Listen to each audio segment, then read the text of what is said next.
ఇంచుమించు 5 ఇయర్స్ అయిందనమాట. లాస్ట్ 2020లో అనుకుంటాను కేక్ ప్రిపేర్ చేసింది నేను మా సిస్టర్ కలిసి ప్రిపేర్ చేసాము. ఇన్ని సంవత్సరాల తర్వాత ఇప్పుడు కేక్ ప్రిపేర్ చేస్తున్నాననమాట. అది దిని గారి బర్త్డే కోసం మొన్న ప్రిపేర్ చూపించాను కదా, సో ఆ కేక్ ప్రిపేర్ చేస్తున్నాను. ఇది ప్యూర్లీ చాక్లెట్ కేక్. నేనైతే క్రీమ్ కూడా నేనే ప్రిపేర్ చేయాలనుకున్నాను. బెస్ట్ అండ్ వర్స్ట్ పార్ట్ ఏంటంటే ఈ కేక్ మనం ప్యాన్లో నుంచి ప్లేట్కి వచ్చేంత వరకు టెన్షన్ ఉంటుందండి. సరిగ్గా షేప్లో వస్తుందా రాదా అని. దేవుడి దేవల్ల నాదైతే షేప్లోనే వచ్చింది. కాకపోతే కొంచెం అడుగు మాడింది, కానీ చాలా టేస్టీగా ఉన్నింది.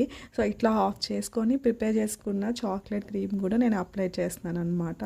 పైన మళ్ళీ అది పెట్టేసి సో చిన్న ప్లేట్లో పెట్టి మళ్ళీ పైన కూడా అప్లై చేద్దామని చెప్పి అప్లై చేస్తున్నాను. దాంతోపాటు హెర్షీస్వి చిన్న చాక్లెట్స్ ఒకటి వచ్చాయన్నమాట. సో పైన అది పెడదాము. అది ఫ్లేవర్డ్ ఉంటాయన్నమాట. Strawberry flavour, so blueberry flavours ఉంటాయి. సో వాటితో చిన్నగా డెకరేట్ చేశాను. కేక్ మాత్రం చాలా బాగా వచ్చింది. 5-6 డేస్ కూడా ఫ్రిడ్జ్లో స్టోర్ చేసుకోవచ్చు ఈ కేక్ని, డ్రై అవ్వదు. సో ఫ్రిడ్జ్లో పెట్టి తింటే చాలా టేస్టీగా ఉంటుంది.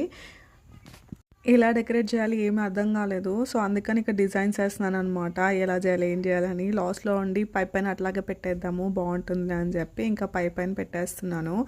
సో బాగుంటుంది కదా, మనకి ఇష్టమైన వాళ్ళ కోసం మనం కేక్ ప్రిపేర్ చేస్తే సో సర్ప్రైజ్ ఫీల్ అవుతారు. బయట ఎంత కొన్నా కూడా ఇంత టేస్ట్ రాదు కదా.